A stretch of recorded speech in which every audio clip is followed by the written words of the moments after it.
Le 4 septembre 2025, les cloches de Kensington ont résonné et le Royaume-Uni a baissé ses drapeaux. Catherine, duchesse de Kent, venait de s'éteindre à l'âge de 92 ans. Devant les caméras, on ne voyait qu'une cérémonie digne, des visages graves et des hommages officiels à une vie de retenue et d'élégance.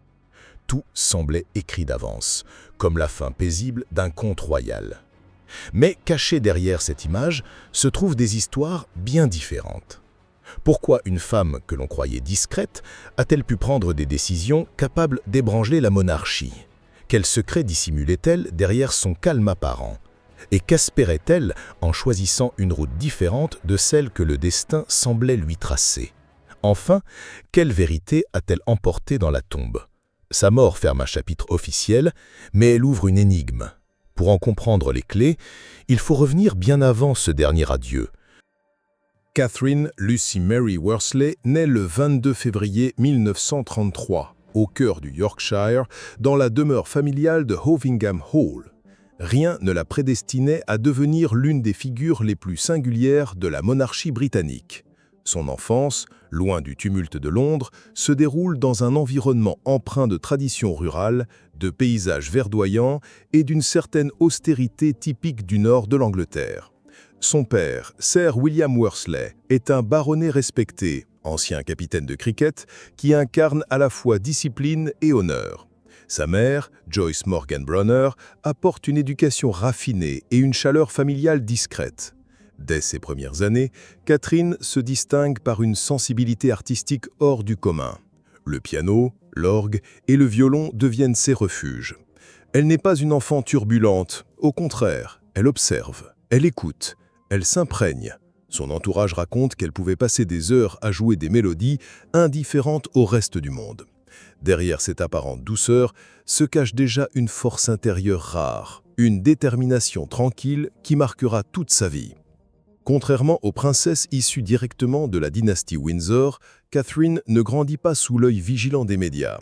Elle reçoit une éducation classique dans des institutions privées, se passionne pour la littérature et la musique sacrée.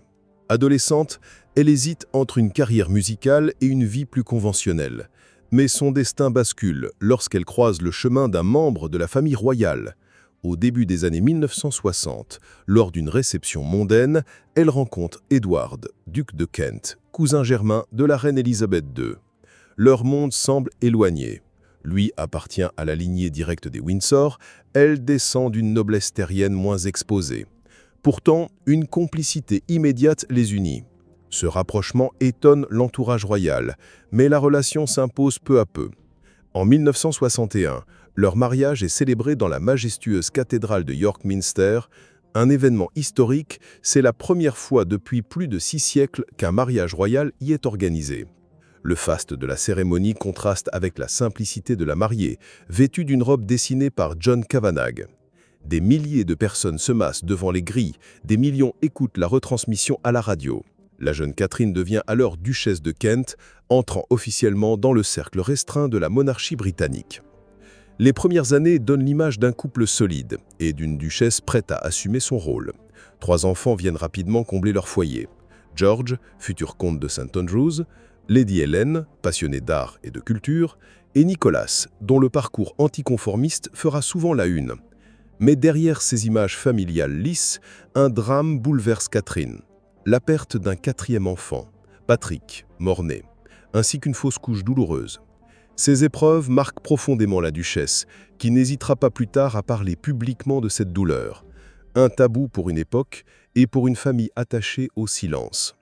Cette fragilité intime nourrit son rapport particulier avec la musique et la spiritualité. Là où d'autres membres de la famille royale cultivent la distance, Catherine choisit la proximité.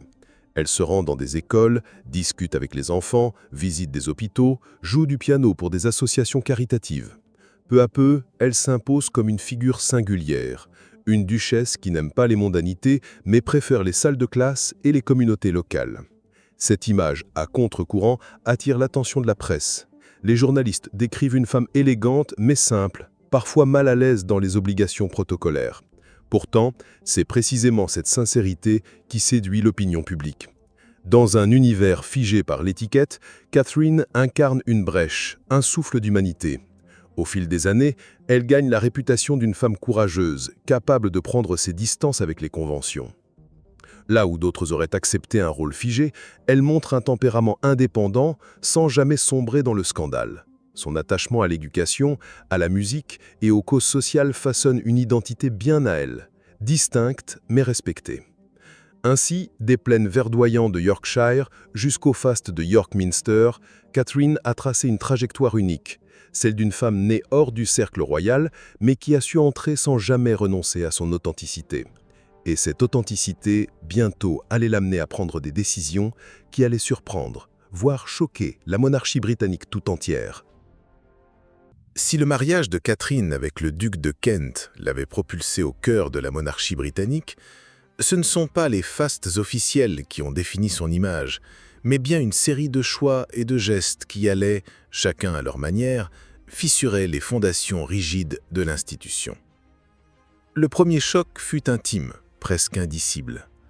Dans les années 1970, la duchesse vit le drame de la perte de son fils Patrick, mort-né, puis une fausse couche douloureuse. Dans une famille où le silence est érigé en vertu, elle osa plus tard parler de cette douleur. Ses confidences, rares mais sincères, bouleversèrent l'opinion. Pour la première fois, une duchesse ne se cachait pas derrière l'étiquette. Elle reconnaissait sa vulnérabilité. Beaucoup de familles endeuillées se sont alors senties comprises, comme si une porte interdite venait d'être entr'ouverte. Le second choc, lui, fit trembler Buckingham. En 1994, Catherine annonça sa conversion au catholicisme.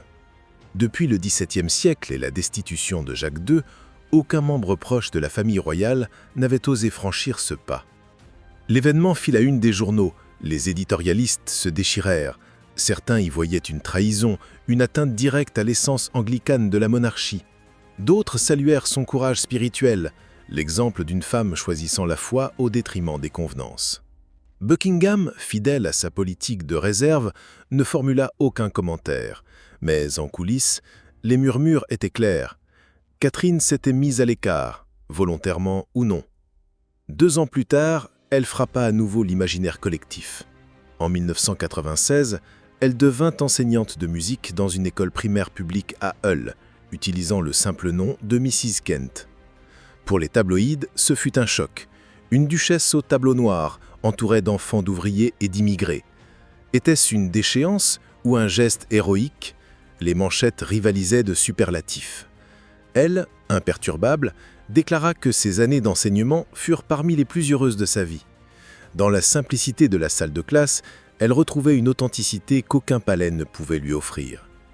1 an plus tôt déjà, en 1993, un autre geste avait marqué les esprits.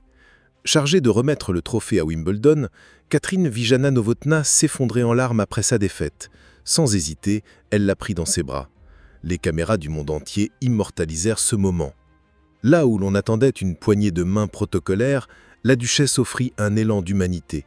L'image fit le tour du monde, redéfinissant l'idée même de ce qu'une figure royale pouvait incarner. Ces gestes, conversion religieuse, carrière d'enseignante, compassion publique, construisirent une réputation paradoxale. Catherine n'était pas une rebelle bruyante, mais une femme qui, en silence, défiait les règles les plus sacrées.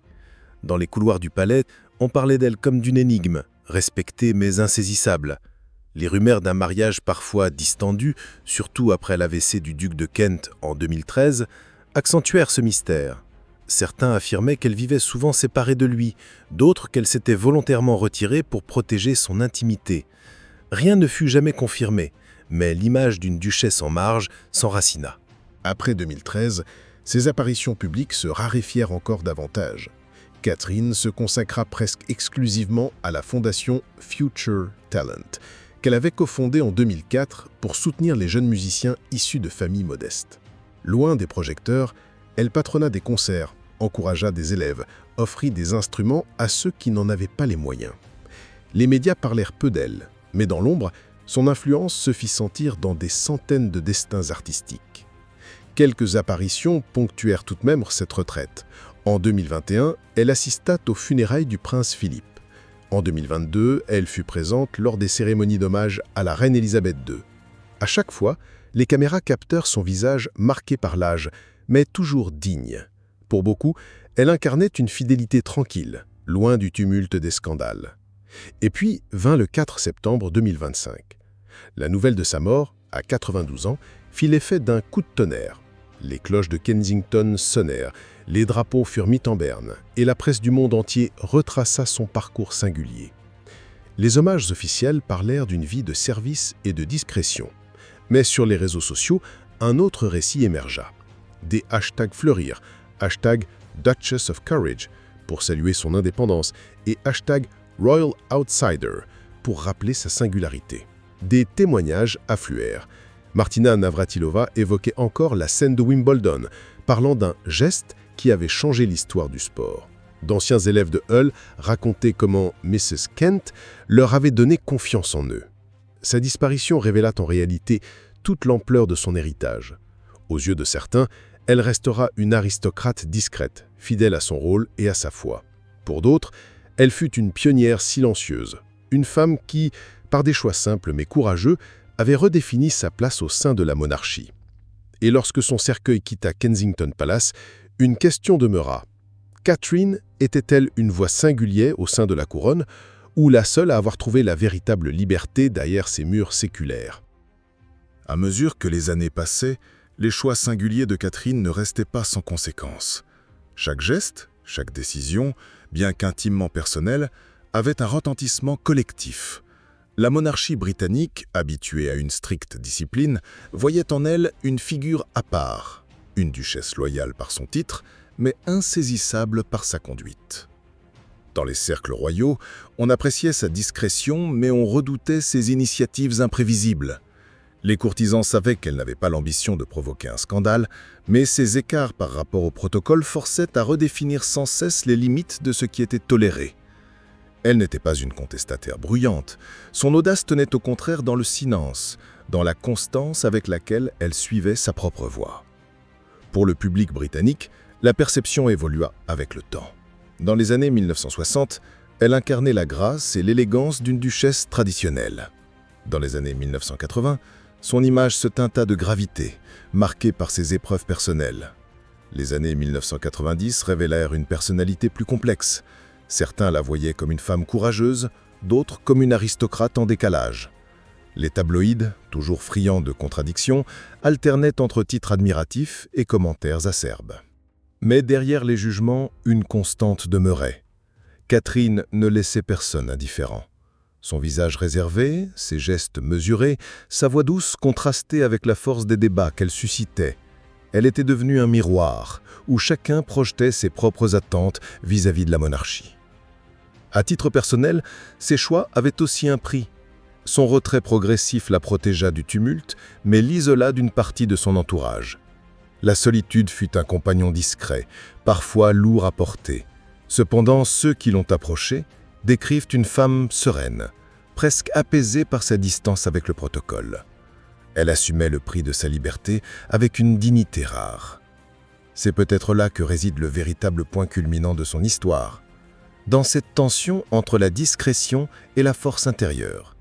Elle ne fut jamais la duchesse la plus visible, ni la plus célébrée, mais elle incarnait un choix radical, celui de rester fidèle à soi-même, même au prix du malentendu. Dans la mémoire collective, cela fit d'elle une figure singulière. Certains y virent une héroïne discrète, d'autres une énigme.